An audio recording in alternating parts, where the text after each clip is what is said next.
துக்ளக் ஆசிரியர் குருமூர்த்தி சொல்கிறார், சங்க இலக்கியத்தின் எப்பாகத்தை தொட்டாலும் அது சனாதனம் பற்றி பேசுகிறது.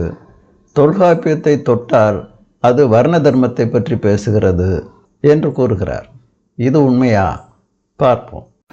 If you look at the entire Tamil literature, of course, many of them may be knowing, the current generation may not even know, that if you touch Tamil, it is Sanatana Dharma. If you touch Tolkapiyam, it talks about Varna Dharma. Tolkapiyar says that he went and gave his thesis, his literature, which is Panini's grammar.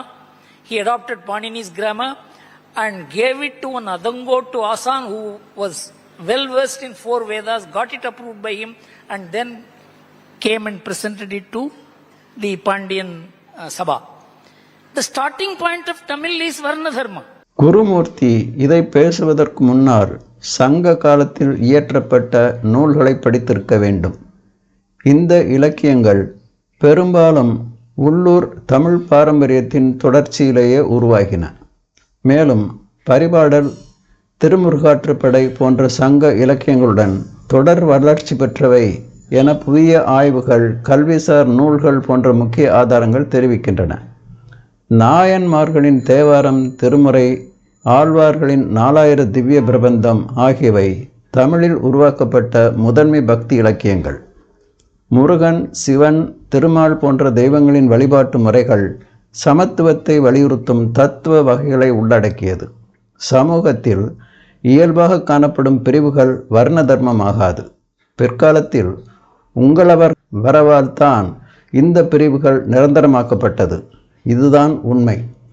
சுருக்கமாக, தமிழ் பக்தி இலக்கியம் என்பது உள்ளூர் பாரம்பரிய வளர்ச்சி, சமூக அமைப்பு மற்றும் சங்க எழுத்துக்களின் தொடர்ச்சியில் உருவானதே அன்றி வேதங்களின் தாக்கத்தால் அல்ல என்பதை பெரும்பாலான கல்விசார் ஆதாரங்கள் உறுதிப்படுத்துகின்றன. அது மட்டுமல்ல, தமிழ் எழுத்து வடிவம் பெற்ற காலம் கிமு 7ஆம் நூற்றாண்டு. தமிழுக்கென தனித்துவமான எழுத்து வடிவங்கள் உள்ளன. தொடக்க கால எழுத்து வடிவம் தமிழி என்று அழைக்கப்படுகிறது. சமஸ்கிருதம் எழுத்து வடிவம் பெற்றது கிமு 500-300 காலகட்டத்தில் தான். அது பிராமி, கரோஷ்டி, குப்த, நாகரி, சித்தம், சாரதா, பின் கிபி 11ஆம் நூற்றாண்டில் தான் தேவநாகரி வடிவை எடுக்கிறது.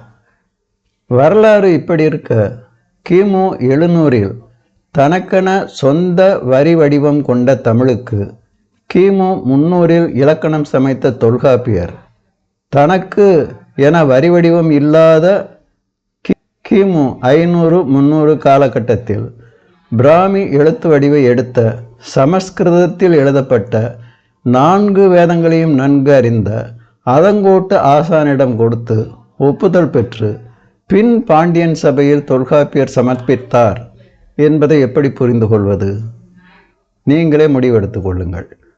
பொய் சொல்வதற்கும் ஒரு அளவு வேண்டும்.